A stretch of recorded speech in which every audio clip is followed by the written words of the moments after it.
Now, Antigua de Guatemala is a lovely place. If we thought Granada in Nicaragua was good in terms of its colonial charm, layout, people, etc., and Antigua, Guatemala was just that little bit better. Why? It's difficult to put your finger on it unless you've been there. Or we could say that the buildings were immaculate. The surrounding areas, again, you're high up in the mountains, they were fantastic. You could visit the Cerro de la Cruz, across on top of a hill. Quite a few things to do. People were pleasant, relatively inexpensive again. There was just something about that place. You could easily spend a week there and not get bored, especially the amount of different hiking places and things that you can do as well.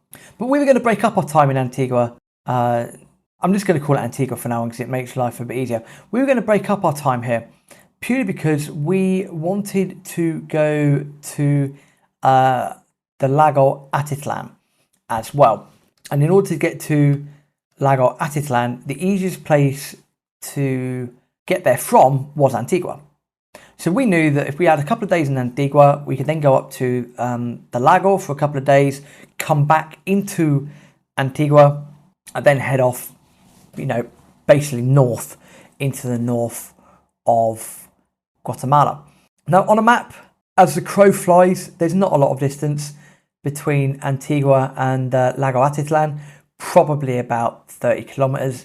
It still took about 3.5 hours to get there, but we'll come to that a bit later on. The roads even are long and winding, as you'd expect. But first of all, what did Antigua have in store for us?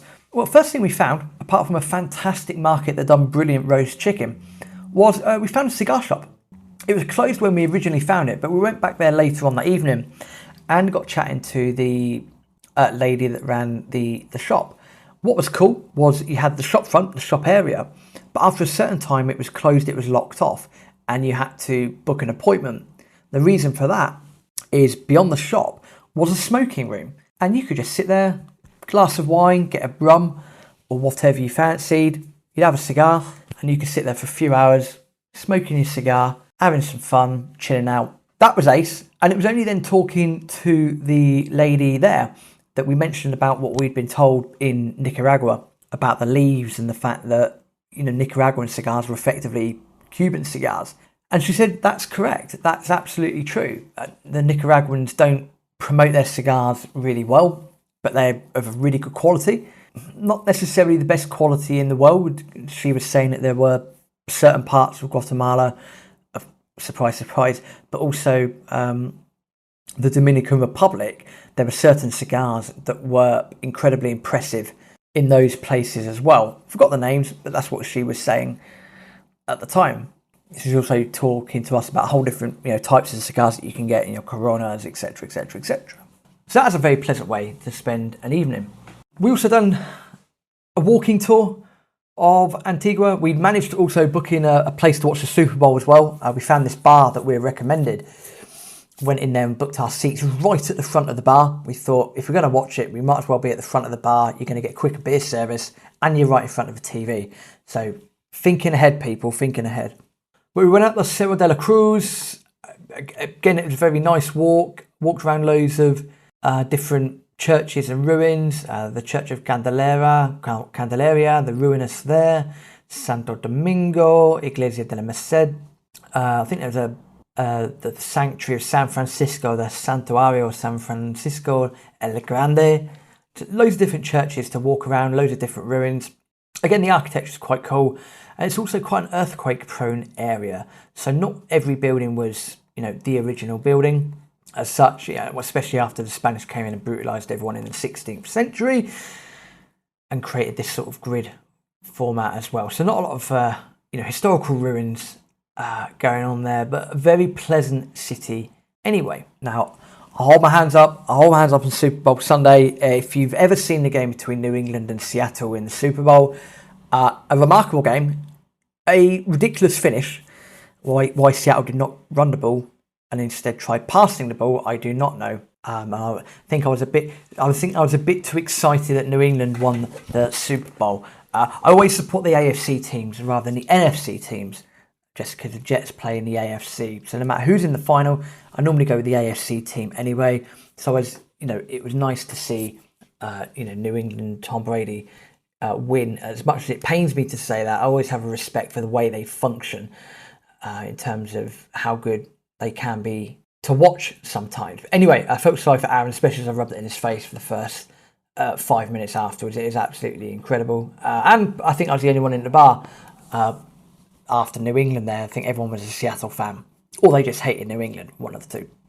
I got quite drunk that evening. Ended up, I think we ended up scaring the shit out of a little market trader in the end. Not in a bad way. We weren't, it wasn't like angry drunk or anything like that. But we sat down, had a few sandwiches, and we were just talking a lot of bollocks, basically. And I think the woman thought we were a bit insane.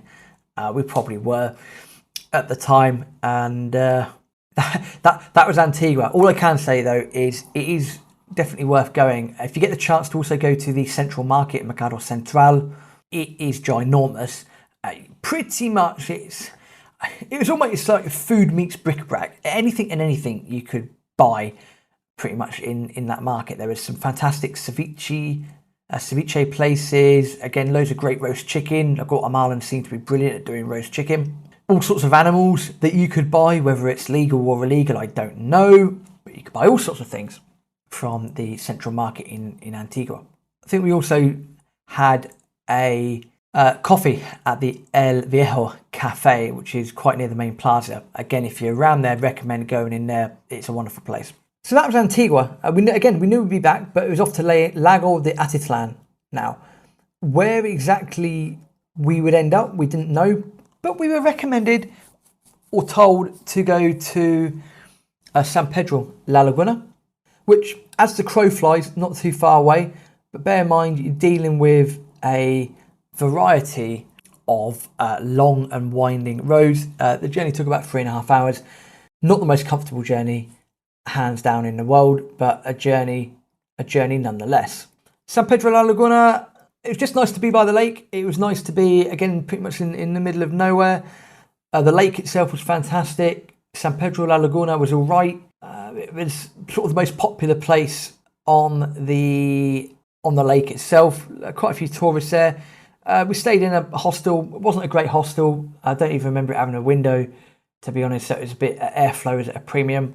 Ended up playing a lot of beer pong on the first evening with a couple of friends that we made in the hostel. But we did book onto a trip. We did book onto a couple of trips. Number one was to watch the sunrise over Lago Atitlan itself. And that involved pretty much going up to, if memory serves correctly, it involved going to a mirador, the opposite side of the lake. I've got a feeling it might have been the Mirador Ischel, might not have been, but I think it was around the area on the north side of the lake. Possibly it could have been the Vulcan San Pedro as well, but regardless, that involved a very early start in the morning, as you'd expect. And we got to the drop-off point, so we'd taken a minibus. We got to the drop-off point, also then had to walk about 20 minutes to the top of this hill, and then at the top of the hill, climbed up to this, it's, almost like a giant wooden hut, basically. And at about 5 o'clock in the morning, everything's pitch black. You're not really seeing a lot. You've been awake for quite a long time as well. Thankfully, the guys and the girls that were sort of hosting the tour were ploughing through the wonderful hot chocolate and also the coffee as well, keeping everyone warm. Most people were underdressed as well. I remember, because you're not really moving around that much, you're pretty much freezing your tits off as well. Bear in mind, you are quite high up in the mountains too. So lesson learned, if you're high up in the mountains and going to watch a sunrise, it's going to be cold before the sun comes up. Do take appropriate clothing. Now we're in the northwest side of the lake. We're on the Mirador. So what's going to happen is the sun, of course, rises in the east. So we're going to see it effectively rise behind a volcano on the east. Forget the name of the volcano, but it's quite a way out, a very hilly area. And the sky started to lighten up. You can see it starting to lighten up. You can see in the distance, you've got a volcano there. You can see the sun just peering up slowly and surely behind the volcano. And the stars, you see the moon, you see the sun coming up, the sounds, the colours reflecting off of the lake itself. Pristine, absolutely pristine. We'd all bought sunglasses, which was very clever of us, so we were able to pretty much stare into it. And this process, I don't know, maybe took about 20 minutes, half an hour or something like that for the sun to be fully up. And it was just a wonderful thing to see. Again, I think we had to pinch ourselves a little bit. You're in Guatemala, you're overlooking a lake, you're near a few active volcanoes, you've just seen the sunrise across the lake, behind a volcano. I mean, how cool is that? Just a wonderful thing to be able to say that we've done. We'd all warmed up by then as well, which was nice. And we stayed there for a few hours in total. It's just a very pleasant way to start the day. And what we done on the way home, rather than go straight back to San Pedro La Laguna, we decided that we'd get dropped off at a tiny village called Santa Clara La Laguna.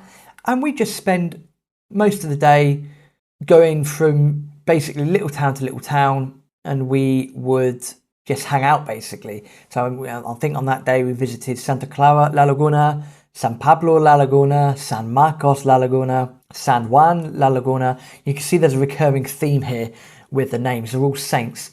And then we finally ended up back in San Pedro La Laguna. With some great tuk-tuk drivers took us from place to place. It was really cool. And it was just nice to see the lake from different angles.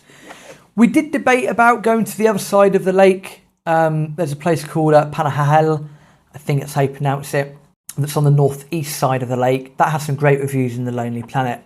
But we decided, because time was at a premium, we decided the best thing that we could do was head back to Antigua to then head up north with the aim of reaching a place called Flores, because we wanted to go and see the ruins at Tikal, which are in the Reserva de Biosfera Maya, right up in the north of Guatemala.